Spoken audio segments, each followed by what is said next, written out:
اور وہ ان کو لے کر طوفان کی لہروں میں چلنے لگی۔ لہریں کیا تھیں؟ گویا پہاڑ تھے۔ اس وقت نوح نے اپنے بیٹے کو جو کشتی سے الگ تھا پکارا کہ بیٹا ہمارے ساتھ سوار ہو جا اور کافروں میں شامل نہ ہو۔ اس نے کہا کہ میں ابھی پہاڑ سے جا لگوں گا، وہ مجھے پانی سے بچا لے گا۔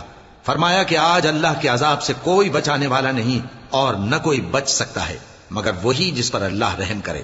اتنے میں دونوں کے درمیان لہر حائل ہو گئی اور وہ ڈوب کر رہ گیا، اور حکم دیا گیا کہ اے زمین اپنا پانی نگل جا اور اے آسمان تھم جا، اور پانی خشک ہو گیا اور کام تمام کر دیا گیا، اور کشتی کوہ جودی پر جا ٹھہری اور کہہ دیا گیا کہ بے انصاف لوگوں پر لعنت۔ اور نوح نے اپنے پروردگار کو پکارا اور کہا کہ پروردگار، میرا بیٹا بھی میرے گھر والوں میں ہے، تو اس کو بھی نجات دے، تیرا وعدہ سچا ہے اور تو بہترین حاکم ہے۔ اللہ نے فرمایا کہ اے نوح، وہ تیرے گھر والوں میں نہیں ہے، وہ تو سراسر بد عمل ہے، تو جس چیز کی تم کو حقیقت معلوم نہیں اس کے بارے میں مجھ سے درخواست ہی نہ کرو، اور میں تم کو نصیحت کرتا ہوں کہ نادان نہ بنو۔